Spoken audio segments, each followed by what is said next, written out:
박종경 변호사님께서 법조계에 대한 견해를 좀 들려주셨는데 전기차를 얘기하다 보면 자율주행을 빼놓을 수가 없잖아요.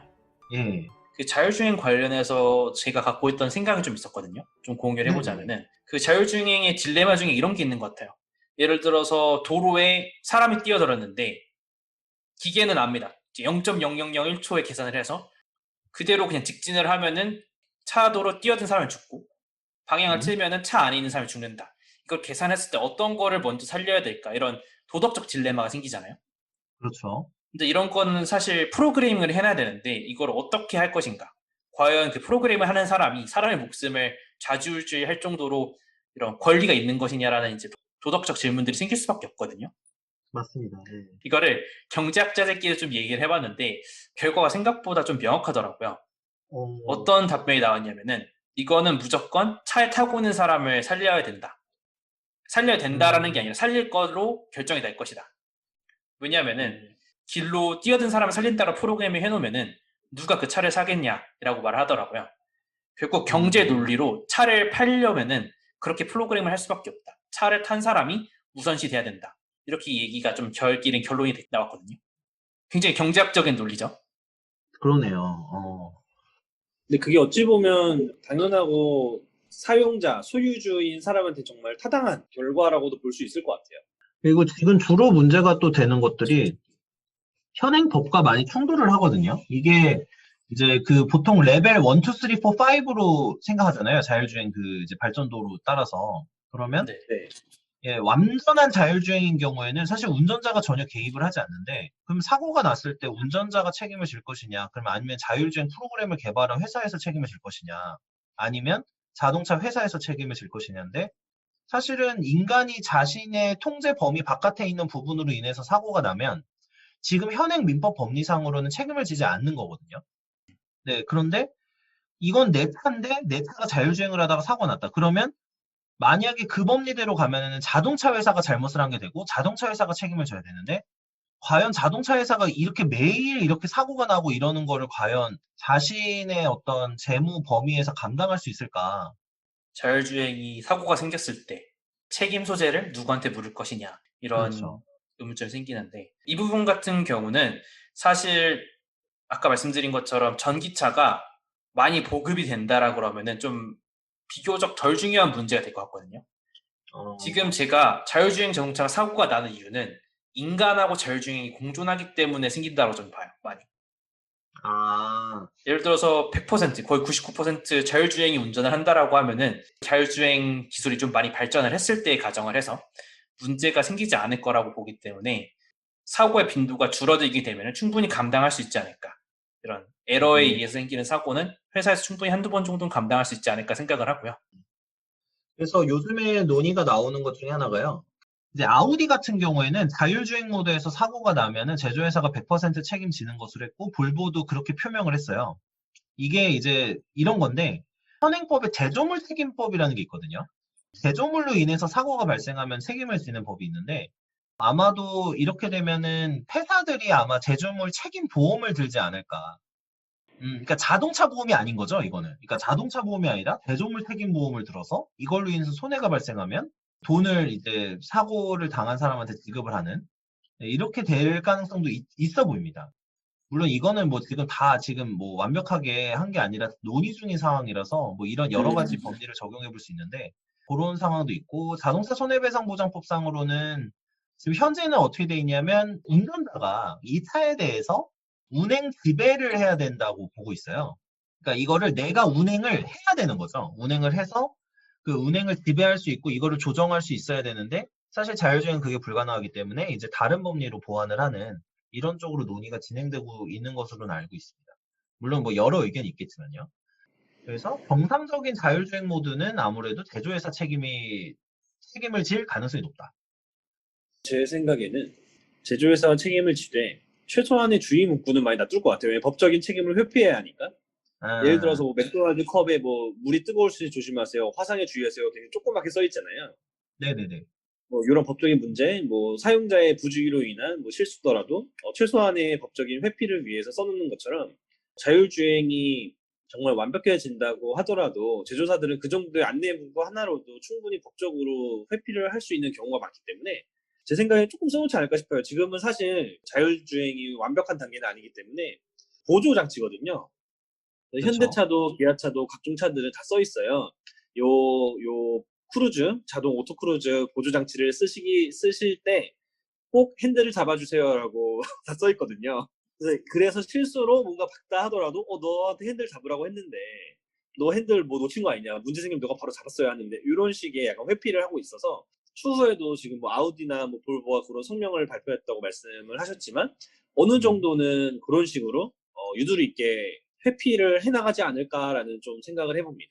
어쨌든 전기차 시대에는 오고 지금 사람들이 다 대부분 준비를 하고 있고 그렇죠. 기대를 하고 있지만 아주 빨리 변하진 않을 것 같다. 개인적으로 좀 질문 드리고 싶은 게, 두 분은 지금 차를 새로 산다라고 하면 전기차 구매하시겠어요? 아니면 내연기관 구매하시겠어요? 저는 테슬라 살 생각입니다. 종경님은요? 저도 만약에 사면 전기차 살 것 같긴 합니다. 네, 전기차가 생각보다 지금 어떤 브랜딩이 되고 있냐면, 나는 환경을 생각하고 있고 약간 구시대적인 사람이 아니라 뭔가 깨어있는 사람이다라는 이런 포지셔닝이 좀 되고 있어요. 실리콘밸리에 출퇴근을 하는 사람들도 대부분 테슬라로 이제 변경을 했다고 하더라고요. 약간 좀 깨어있고 난 선도하고 미래를 생각하며 환경을 생각하는 이런 사람이다 라고 생각이 들게 해주는 아이템 중 하나로 됨으로써, 저와 이제 박 변호사가 말씀을 하신 것처럼 가능하면 내연기관보다 당연히 전기차 낫지 않을까라고 생각하고 있지 않을까 싶습니다. 양 작가님은 어떠신가요? 저 같은 경우는 충전 문제 때문에 전기차를 선택하기가 좀 애매한 것 같아요. 결국 충전을 해야 되는데 충전할 수 있는 그런 장소, 여건도 흔치 않고, 그래서 아직은 내연기관이 전 좀 선호되지 않는가라고 생각을 하고 있습니다. 사실 그 부분은 충분히 맞죠. 이게 저희도 주변에 그 전기차 충전하는데 찾아보려고 하면 지금 현재 별로 없거든요. 근데 제가 작년에 이제 막 근무를 할 때 이제 동해, 그 강원도 쪽에 동해에서 근무를 했었는데 거기는 전기차 충전소가 많았고, 제주도나 이런 지역하고 강원도 지역이 되게 그 전기차 충전소가 많았거든요. 그래서 그런 지역은 좀 전기차 운전하는데 좀 편리하다라고 느껴지긴 했었는데, 이게 아무래도 서울 지역은 그 전기차 충전소를 만들 만한 부지가, 이렇게 부지 확보가 좀 쉽지 않은 것 같긴 합니다. 그래서 월크싱님이 말씀하셨듯이 뭐 기존의 주유소에 전기 충전소를 설치를 더 한다든지, 주차장에 뭐 여러 가지 로봇 기술을 이용해가지고 한다든지, 이렇게밖에 안 될 것 같은데, 근데 그 기술이 어느 정도까지 빨리 발전할지는 저도 장담은 못 하겠더라고요. 맞아요. 그래서 실제로 지금 뭐 테슬라나 전기차를 구매하시는 분들의 로망이자 대부분의 희망은 자기 집에서 충전하는 거거든요. 보통은 뭐 자기 단독 주택이 있다거나 차고가 있어서 거기서 충전을 해서 집밥을 먹인다고 하죠. 집밥을 먹이는 게 테슬라 오너들의 가장 큰 꿈인데, 그렇게 되지 않는 이상 현재로는 저희 서울도 굉장히 인프라가 부족해서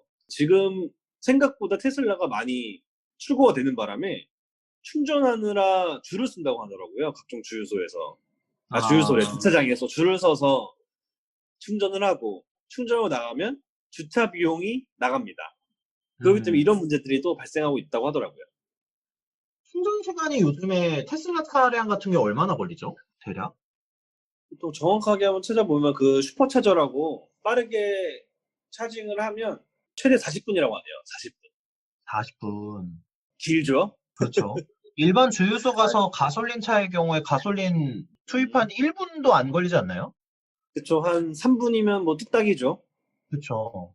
그래서 그 집밥이 대두가 많이 되더라고요. 집밥을 먹이지 않으면 전기차 오너로서의 메리트가 없다. 사실 그 양 작가님이 말씀하신 것처럼 실제로 차량을 구매한다 생각했을 때 그게 눈에 보일 거예요.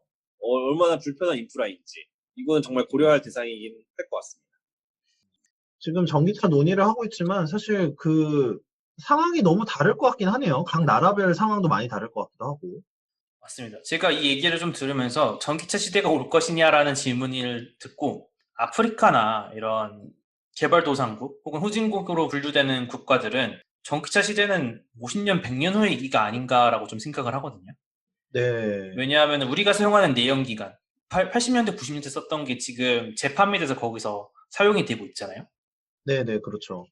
그리고 한국에서조차 혹은 선진국에서조차 이런 충전소가 활성화되지 않는 상황에서 그런 충전소가 활성화되는 시기를 기대를 해보면은 조금 개발도상국 입장에서는 전기차가 꿈 같은 얘기일 수 있겠다. 현재 시점에서. 이렇게 좀 보입니다. 그러네요. 이게 전기차 같은 경우는 아무래도 인프라가 중요하고 또 통신 기술이나 이런 것까지 중요하니까 맞습니다. 여러 가지가 네, 조금 시대가 우리가 너무 빨리 생각하고 있는 걸 수도 있겠다라는 생각도 듭니다, 사실. 실제로 남미랑 아프리카에는 그 테슬라 충전소가 하나도 없네요.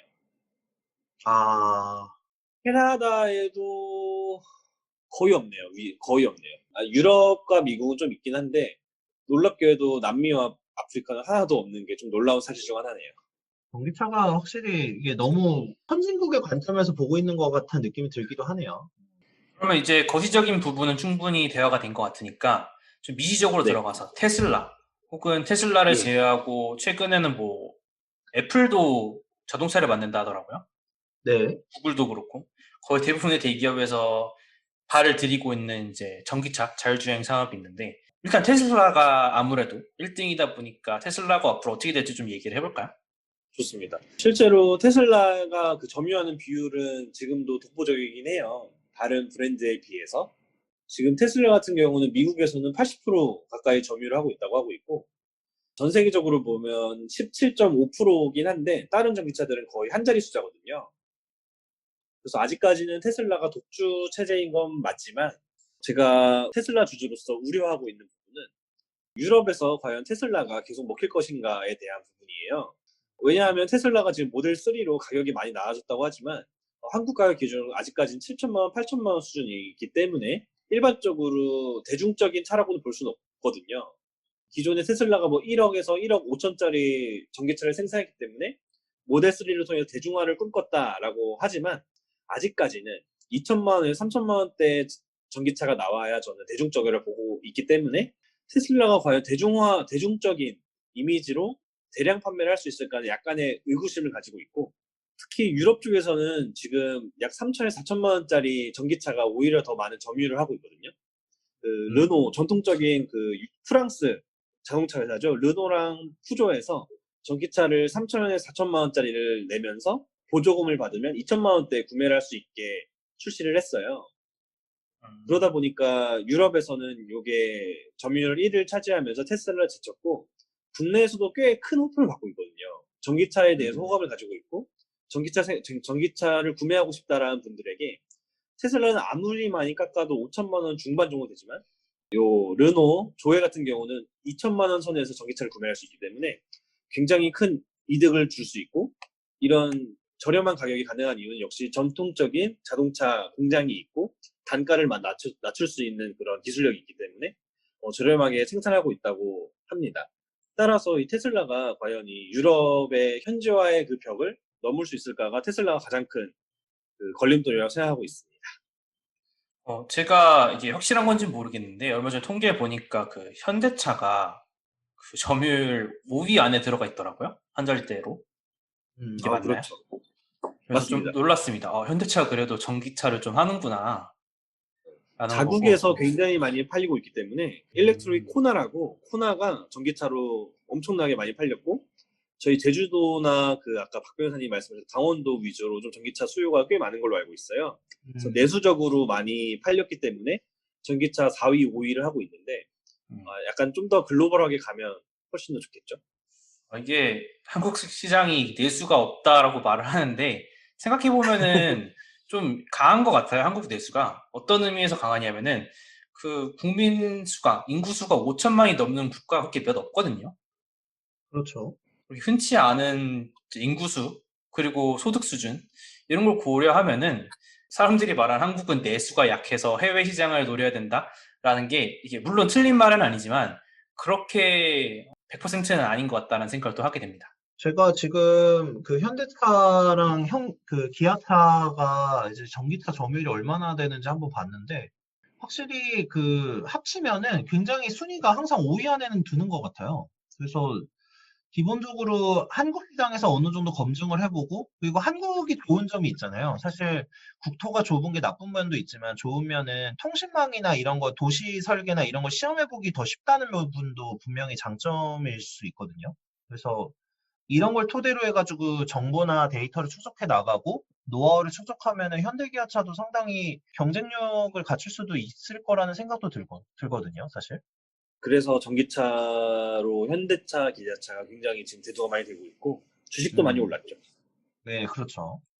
그리고 스테이션도 까는 게 전체 그 스테이션 개수, 뭐 인구 밀도 이런 거 생각해 보긴 해야 되겠지만 설치할 수 있는 지역이나 이런 게 더 좁으니까 해야 되는 지역이 그러면 그런 부분도 좀 장점이 될 수도 있을 것 같아요. 확실히 서울처럼 너무 인구 밀도가 높은 곳은 아까 말씀하신 것처럼 기다려야 되는 이런 웨이팅이 생길 수 있겠지만 반면 이제 미국의 캔자스처럼 큰 이제 목장 중간에다가 만들어 놓기 되게 어렵잖아요, 여건이. 그렇죠. 그런 건 없을 것 같아서 장단점이 좀 존재하는 것 같네요. 말씀하신 것처럼 한국에서 좀 시범 모델을 좀 많이 만들어서 국가 경쟁력을 갖추는 것도 괜찮을 것 같고요. 그리고 제가 항상 이 전기차 관련해서 이야기를 하면은 생각하는 게 이 전기차가 우리가 현재 가지고 있는 컴퓨터랑 좀 많이 비슷해지지 않을까라는 생각을 많이 하고 있었어요. 네네. 이게 어떤 의미냐면은 우리가 컴퓨터를 조금 잘 다루는 사람들은 대부분 조립식 컴퓨터를 사잖아요. 메인보드는 어디서 사고 거기 CPU는 어디 걸 쓰고 램은 어디서 하고 이렇게 조립을 해서 자기만의 컴퓨터를 빌딩을 하는데 전기차도 좀 그런 게 가능해지지 않을까. 메인보드는 뭐 테슬라에서 사고 타이어 관련 부품은 기아에서 사고 뭐 어떤 뭐 메인보드에서 사용하는 어떤 뭐 자율주행 기능은 현대에서 사고 이런 게 가능하지 않을까 좀 상상을 해보고 있습니다. 저는 전기차 볼 때마다 그 이제 공장 생산 모델이나 이런 거 볼 때도 느끼지만 예전에 그 혹시 미니카 아시나요? 미니카? 그 뭔가 미니카 같은 느낌이 들 때가 있어요. 그래서 미니카 같은 경우에 이제 자기가 그 지금 이제 승민님이 말씀해 주셨다시피 뭐 부품도 갈아 끼우고 자기가 뭐 커스터마이징도 하고 뭐 중간에 뭐 더 뭐 모터 같은 거 더 좋은 걸로 갈기도 하고 막 이런 식으로 계속해서 업그레이드 시키잖아요. 네네. 거기에 이제 컴퓨터 기능이나 여러 가지 자율주행 기능 같은 소프트웨어 장치를 장착을 하고 그걸로 운영을 하는 건데 사실 오히려 그 교환이나 이런 거의 편의성은 좋아질 것 같다는 생각도 들고요. 이게 활성화가 된다면. 그 대신 이제 지금까지 내연기관을 주로 수리해왔던 어떤 카센터들이나 이런 곳들은 굉장히 큰 타격을 받긴 하겠죠. 예전에는 내연기관을 엔진을 수리를 해야 됐다면 지금은 그냥 모터를 갈아버리면 되니까 좀 그런 부분에 대해서 좀 한계도 있는 것 같고요. 말씀드린 것처럼 이게 컴퓨터처럼 조립, 해제가 너무 쉬워지면서 관련 사업들이 타격을 입을 수도 있지만 그만큼 이제 컴퓨터 사업이 좀 큰 게 아니잖아요. 근데 요즘에 한국에서 그 용산 상가라고 하나요? 네네. 거기가 이제 좀 많이 죽어간다라고 듣긴 했는데 그렇죠. 뭐 이것처럼 자동차 관련 부품 사업도 결국 하향 산업이 될지도 모르겠지만 저는 말씀해 주신 것처럼 이런 부품 시기에 자동차가 생겨나면 죽는 사업도 있겠지만 그만큼 새로운 사업이 생겨날 거라고 보고 있기 때문에 네네네. 좀 그때 가서 봐야겠네요. 결국에 근데 이런 패러다임 전환 시기에는 항상 실직자도 늘어나고 새로운 일자리도 늘어나니까 그 부분에 대해서 좀 고민하게 되긴 하는데 어쨌든 그래서 현대기아차도 그래서 많이 기대감 때문에 많이 오르고 있는 것 같은데 또 다른 생각을 해보면 아까 중국 업체라든지 유럽 업체들 뭐 독삼사 자동차 회사들도 생각을 해보면 그 차량들도 물론 아직 자율주행에 대한 노하우는 떨어질지 모르지만 사실 자본력이나 이런 것도 떨어지는 회사들이 아니잖아요. 그러면 굉장히 많은 투자를 통해서 전기차 생산도 하고 그 부분에 대해서 연구 개발하고 M&A 통해서 확장을 하면은 그 예전에 저는 이 생각 들었어요. 그 예전에 삼성전자랑 SK 하이닉스랑 메모리 반도체 그 치킨 게임 할 때 생각 혹시 나시나요? 한 2011년, 2년?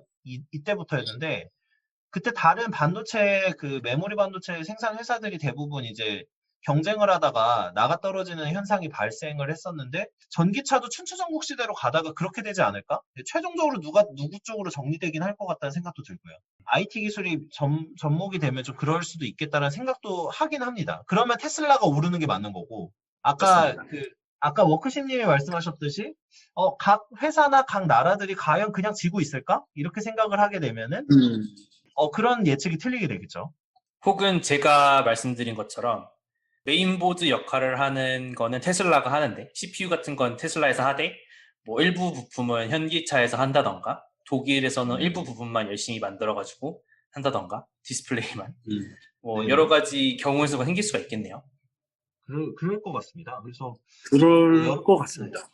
저는 사실은 테슬라가 무조건 막 전 세계를 점유할 거라고 보지 않는 사람의 입장이긴 하거든요. 그런데 사실 뭐 획기적으로 어떤 프로그래밍이나 뭐 완전히 OS를 완전 지배를 한다 그렇게 되면 소위 말하는 마이크로소프트처럼 될 수도 있겠죠. 아까 그 승민님께서 말씀하셨듯이 주로 이제 소프트웨어라든지 자율주행과 관련돼서 모델을 생각을 해본다면 차량의 OS를 완전히 테슬라가 점유하고 지배한다고 하면은 일종의 마이크로소프트 모델처럼 될 수 있지 않을까 그런 생각도 좀 들기도 하고요. 맞습니다. 그래서 본 주제로 얘기를 해보자면 테슬라가 과연 전 세계를 석권할 수 있을까라는 생각을 했을 때 현재로는 확실히 독보적인 자율주행 기술력과 이미지 메이킹이 굉장히 잘 돼 있기 때문에 1위는 유지할 수 있을 거라고 저는 보고 있어요. 왜냐하면 미국인들이 또 많이들 밀어줄 거고 전 세계 글로벌적인 상황상 소프트웨어적인 기술도 미국으로 인재들이 많이 모이고 있는 상황이기 때문에 테슬라가 꾸준히 1등은 할 수 있되 독점적인 부분은 그 양 작가님이 말씀해 주신 것처럼 앞으로 그 컴퓨터 조립 시장처럼 자동차도 조립 시장이 된다면 소프트웨어는 테슬라 가져가되 각국의 조립 기술 그 차체 기술은 워낙 좋잖아요. 정통적인 그 유럽이라든지 저희 현기차도 굉장히 조립 기술이 좋기 때문에 이외의 부품들은 각자 독일에서 어떤 걸 생산을 하고 한국에서는 어떤 걸 생산을 하고 해가지고 조립형으로 되지 않을까라고도 예상을 해볼 수 있겠네요. 그러면은 길 지나다니다가 갑자기 부품을 판매하는 그런 소매상들도 늘어날까요? 주로 인터넷으로 판매하려나? 아까 말씀하신 것처럼 새로운 직업과 직종이 창출된다고 봤을 때 뭐 그런 식의 파츠샵들이 생길 수가 있겠죠. 각자 원하는 부품으로 튜닝을 하고 이런 식의 샵들은 많이 생길 것 같습니다. 저는 이 얘기를 하면서 사실 이제 전기차라는 분야 자체가 굉장히 어려운 영역이잖아요.